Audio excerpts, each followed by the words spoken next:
Panorama group, जो सोचता है वो करता है। खुद अपने ही सरकार के खिलाफ सड़कों पर उतरी हुई है, प्रदर्शन कर रही है, क्या कहेंगे सीएम लाइन पे?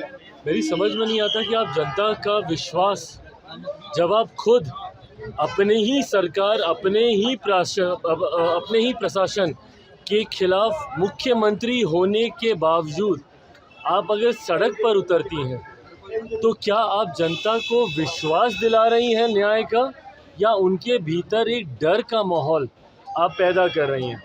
ये कहीं ना कहीं ममता बनर्जी जी की एक मुख्यमंत्री होने के नाते कमज़ोरी को दर्शाता है।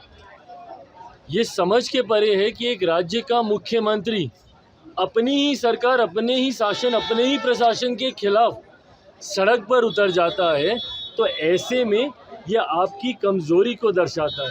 ये दर्शाता है कि संभवतः आपके हाथ में भी अब अपने राज्य की व्यवस्था, अपने राज्य का तंत्र अब आपके कंट्रोल में भी नहीं है, और इसीलिए इतनी ज़्यादा अराजकता का माहौल बंगाल जैसे राज्य में बना हुआ है, जो सिर्फ़ और सिर्फ मुख्यमंत्री जी की लापरवाही, उनकी कमज़ोरी को दर्शाता है। यूपीएससी में लैटरल एंट्री पर लेकर राहुल गांधी ने आरएसएस से यूपीएससी की तुलना कर दी है और कहा कि सरकार आरक्षण खत्म करना चाहती है इस एंट्री के जरिए। देखिए, मैं इस दो बात को एकदम स्पष्ट कर दूं।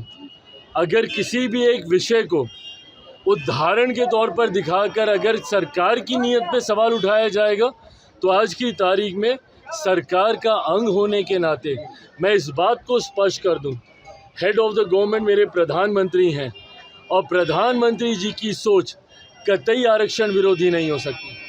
पीछे कुछ दिनों पहले जब अनुसूचित समाज में भी आरक्षण को लेकर मतभेद को पैदा करने का प्रयास किया गया था, सुप्रीम कोर्ट के द्वारा जिस तरीके से उसमें अलग अलग प्रावधान बनाए जाने की बात कही गई थी, उस पर भी मेरे प्रधानमंत्री ने स्पष्ट तौर से कहा था, और ये कैबिनेट की मीटिंग में ही इस बात को कहा गया था कि आरक्षण को जिस तरीके से बाबा साहेब भीमराव अंबेडकर ने जो प्रावधान बनाए हैं, वही प्रावधान वैसे ही लागू रहेंगे।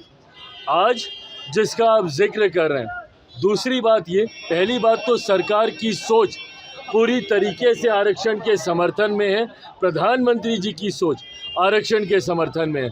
दूसरी बात, मैं और मेरी पार्टी कतई सहमत नहीं है। आज जिस तरीके से कुछ पदों के नियुक्तियों के लिए, डायरेक्ट बहाली के लिए सीधा वहाँ से डिमांड्स मांगी गई है, जिसमें आरक्षण का ध्यान नहीं रखा गया है, इस बात के मेरी पार्टी भी पूरी तरीके से खिलाफ है। सरकार का अंग होने के नाते सरकार के उचित प्लेटफॉर्म पे इस कंसर्न को मेरी पार्टी के तरफ से हम लोगों ने भी दर्ज कराया है। आने वाले दिनों में भी इसके ऊपर मजबूत आवाज़ हम लोगों की तरफ से उठाई जाएगी। कोई भी सरकारी पद की नियुक्ति अगर निकलती है तो उसमें आरक्षण के प्रावधानों का ध्यान रखा जाना ज़रूरी है। अनुसूचित जाति, जनजाति, पिछड़ा वर्ग का जो आरक्षण जिस तरीके से सरकारी नौकरियों में जिस तरीके से चलता आ रहा है, हर नियुक्ति में इसका ध्यान रखा जाए, ये अनिवार्य है। और अगर ऐसा नहीं रखा जाता है, जो कि आज हम लोग को भी देखने को मिला है, इसके लिए सरकार उचित कार्रवाई जरूर करेगी। पनोरमा ग्रुप, जो सोचता है वो करता है।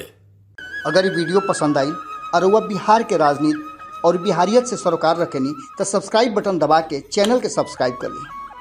ओजे एगो घंटी बा, ओकरा बटन दबा देला से कुल सटीक और मारक खबर रुआ मुफ्त में मिल जाई।